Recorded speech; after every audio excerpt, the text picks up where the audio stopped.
tahu yang mahasiswa salah satunya adalah tentang revisi undang-undang TNI yang sudah disahkan oleh DPR RI pada tanggal 20 Maret yang lalu. Kita jelaskan apa esensi dari revisi undang-undang TNI yang hari ini melalui diskusi dan silang pendapat masyarakat. Kita jelaskan bahwa hal yang direvisi adalah hal-hal yang berkaitan ataupun tidak terlalu terganggu sebetulnya masalah ekonomi masyarakat. Merupakan sesuatu yang perlu dikerjakan contohnya masalah cyber warfare dan bagaimana mengatasi cyber, sehingga ada penambahan poin dalam pasal operasi militer selain perang, yaitu perang cyber, ya, bagaimana antara cyber, kemudian bagaimana TNI membantu penanganan atau penyelamatan warga negara Indonesia yang ada di luar negeri. Kemudian beberapa kementerian dan lembaga yang tambahan itu dijelaskan bahwa secara umum tidak mengganggu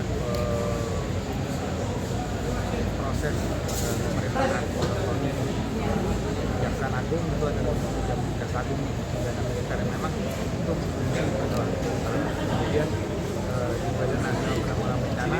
Kenapa kita menempatkan Makar Agung? Karena memang butuh koordinasi dengan satuan-satuan TNI dan itu menempatkan Makar Agung supaya lebih mudah berkoordinasi.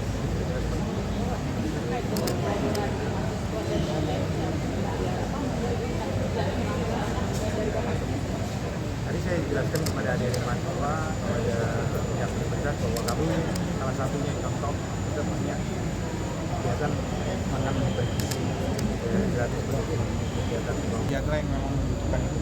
Ini kita bantu alat berat dan lain-lain supaya KKN mahasiswa itu benar-benar real, benar-benar nyata seperti yang kita kerjakan di TMMD yang lalu, sehingga adik-adik mahasiswa ini sebelum menamping masyarakat mereka benar-benar tahu kita memang perlu ini.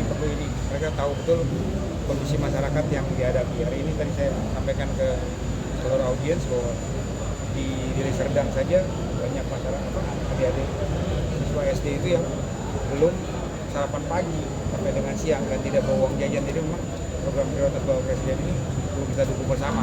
Ini tinggal kita berikan saran pemerintah mana daerah-daerah yang memang perlu. Mungkin ada tempat-tempat yang masyarakatnya sudah cukup, sudah yang orang tuanya sudah mampu untuk memberikan sarapan sebelum mereka sekolah. Seperti ini ada daerah tertentu itu sangat penting. Izin Pak Pangdam, untuk situasi terkini jalan yang di lokasinya situ berapa kilometer tadi? Ada 2 jalur yang pertama yang kita sedang perbaiki bersama Pemda. Ada bantuan dari beberapa CSR pengusaha itu 4 km. Kemudian nanti Bapak Presiden akan membantu yang 8 km itu lebih besar dan lebih bagus. Ini memang butuh proses karena memang ada proses approval dari Kementerian Keuangan dan Totalnya 12 km ya Pak? Iya, totalnya 12 km. Mudah-mudahan Di tahun ini Pak?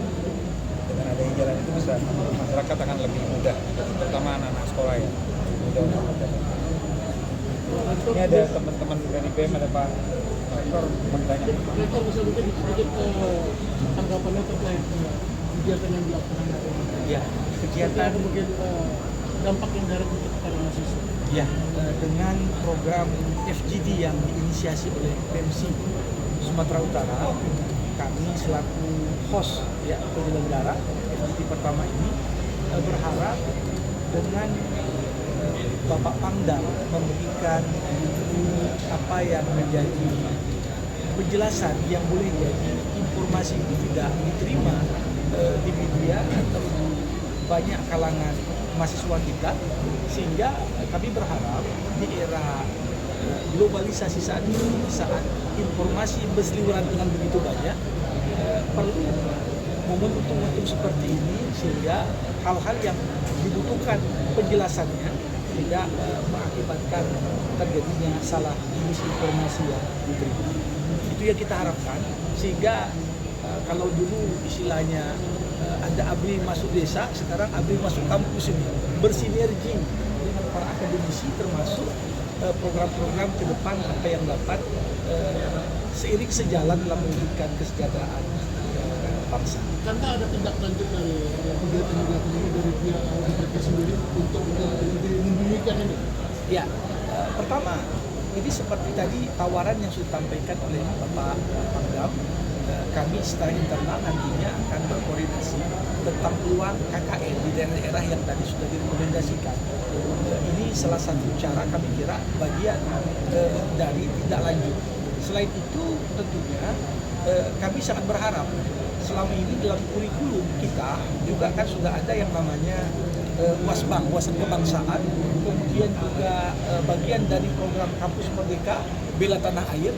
Nah, boleh jadi konkret ke depan bagaimana program-program tersebut dengan koordinasi dengan lebih apik bisa berjalan juga, sehingga jiwa patriotisme dari para mahasiswa kita juga tidak mudah untuk diprovokasi oleh pihak-pihak luar yang kadang-kadang justru membawa dampak yang negatif. Terima kasih. Ada koordinator juga terhadap Pangdam yang sudah bersinergi dengan mahasiswa. Bahwasanya kegiatan kami ini membahas tentang mendiskusikan tentang RUU TNI, gitu Bang. Itu aja. Cukup ya. Terima kasih.